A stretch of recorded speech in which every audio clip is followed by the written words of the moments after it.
na politika io no nambaran'ny filohan'ny FJKM nandritra ny lahatena taony Tietsy Mahamasina Omaly no jerentsika ny sary. Mazava ny afatra napetraky ny filoha vaovaon'ny fiangonana FJKM ho an'ny mpanao politika Omaly tetsy amin'ny lapan'ny kolontsaina sy ny fanatanjahantena Mahamasina. Azo atao fitaovana politika ho ity mpitandriny ity ny fiangonana.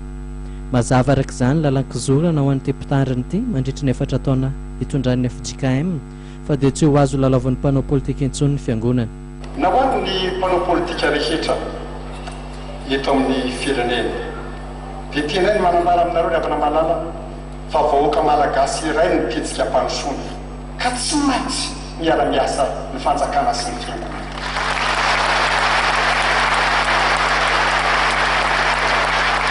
Tsy maintsy miara-miasa ny fiangonana sy ny fanjakana ary ianareo mpanao politika fa arak'izay efa nataontsika hatramin'izay andry dia tandrovantsika toy ny anak'Andriamaso hatrany ny hoe tsy atao fitaovana politika ny fiangonana.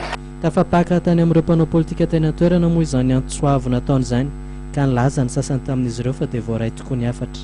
Zava-dehibe tokoa izany indrindra ny afatra izay mety ny filohan'ny FJKM androany satria mampitodika antsika misy kokoa izany amin'ny Andriamanitra satria raha Kristy tokoa no mitarika amin'ity nosy ity izany dia androso satria anjaka ny fifankatiavana, anjaka ny fanetretena, anjaka ihany koa ny fifamelana heloka fa zava-dehibe izay afatra izay na dia ny filoha teo aloha Mary Karavalomanana koa sady mpitantana ny antoko politika aza dia nilaza mazava fa voaray tsara izany afatra napetraky ny filohan'ny FJKM vaovao izany.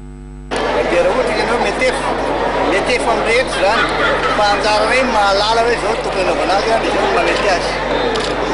Anjarana izany mandanjalanjana izy metefo amin'rehetra izy nareo koa nefa mahalala tsara ny définition izany hoe politika izany fanazavaina izy fa misehatra ny FJKM tokony tsisy misy ny filehana politika na filehana atody.